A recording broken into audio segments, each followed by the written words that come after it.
Anytime you beg another man to set you free, you'll never be free. Freedom is something that you have to do for yourself. Okay, day 17 just wrapped up. It was really brief today. They sat in court for less than an hour. Arthur Rosenthal, he was the only person who took the stand. Before he was sworn in, they talked about those emails that were brought to the court's attention yesterday, the email chain between Craig and Antier. I think unsurprisingly, COPA is suggesting the December version that backs up Craig's version of events is a forgery.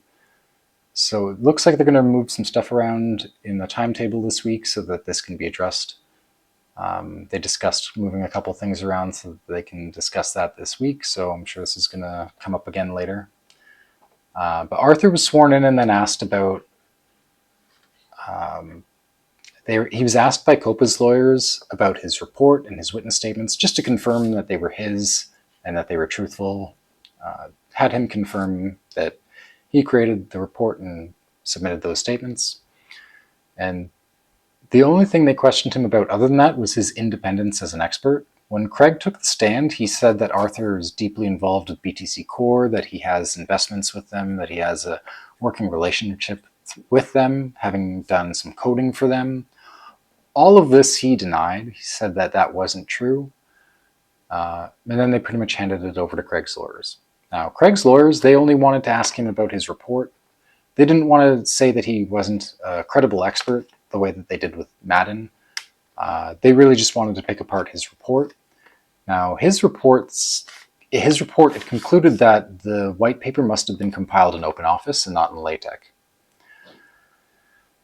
But much of his report had to deal with aesthetics, like the look of the document, and not really technical analysis. And the technical analysis that was done wasn't done well. So just things discussing like the metadata analysis. He was saying that there was this creator and producer metadata that was indicative of OpenOffice, but when he was pressed, he pretty much had to admit that in LaTeX you could enter those fields and get the same result. So then why did you conclude that, and why didn't your report stipulate that? It seemed like it was really a report that was made to form a certain conclusion.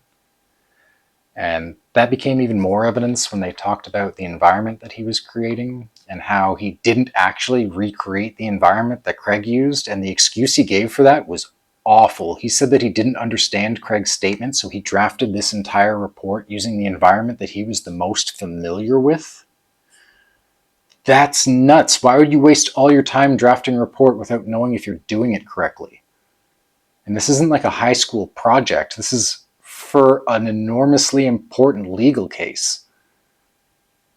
This guy didn't look nervous. He didn't look like a deer in the headlights the way Mr. Madden did. Like this guy's a serious individual. You can just kind of tell. But this report, there's nothing serious about it. This is a joke. This is a joke of a report. And the more they picked it apart, the more that became obvious. Now, if you don't understand Craig's description of his environment, you get clarification. You don't create an entire report based on an assumption. That's nuts. So they went through Craig's statement with him, and Craig's statement really isn't that complicated, and there's 3 points to extract from the statement. Point number 1, he used LaTeX within Windows and Linux. And when he used Windows, he used MikTeX as the distribution. And when he used Linux, he used TeX-Live. Arthur only used TeX-Live and said that it's because he was the most familiar with that, and because Craig had mentioned both, he just used the one that he was the most familiar with because he didn't understand the context in which Craig went and worked between the two. So his whole report is like, it's bunk. You can't use it to validate any of Craig's claims or invalidate any of Craig's claims because he wasn't testing the things that Craig said he'd done. And a lot of this, he justified forming the conclusion that he'd formed by making these like leaps in reasoning, saying that it would take too long to do it in LaTeX, so it must have been done in OpenOffice because you could do it in a day in OpenOffice and it would just take too long. And he was saying that there was this Unicode math package that wasn't available to create the Time New Roman font at that time. But when pressed, he had to admit that the open source software could be customized to enable that font. So in the end, he had to admit that everything that Craig had said he'd done was possible, but that he hadn't tested it. So, I mean, this was just another expert who produced a bunk report as far as I'm concerned. Like, this report needs to be redone, and it needs to be redone using the correct environment, the one that Craig actually said that he used. So, I mean, it's very bizarre to me. There's an enormous amount of financial backing on both sides here. These are pretty much, there's two teams of billionaires fighting each other here. There's no lack of resources around this trial on either side. They have an enormous amount of capital and manpower working on each team here. Whether you're Team Craig or you're Team COPA, these people both have a lot of money and resources invested in this case. To see a report that's done this badly from people that have practically unlimited resources to create these reports is suspicious. I don't know how else to say that. It's almost as if you didn't want to create Craig's environment, because if you created Craig's environment, you would have gotten the same results. And well, you can't do that, so we're going to draft a report that has a bunch of excuses for why we're not going to do that.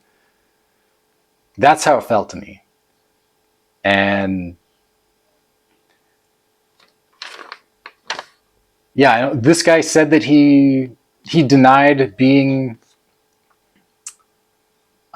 friendly with BTC Core. He denied having significant investments with them. But right after he denied that, he spent the entire time smirking over at COPA's lawyers. He was making eye contact with them, grinning at them, very similar to the way Madden did yesterday. And I really hope that someone's pointed this out to the judge, because it might not be obvious from the judge's perspective. He might not be able to see that eye contact happening between him and whoever's in the gallery or whoever's near COPA's lawyers, who these witnesses are clearly glancing at all the time throughout the time that they're being cross-examined.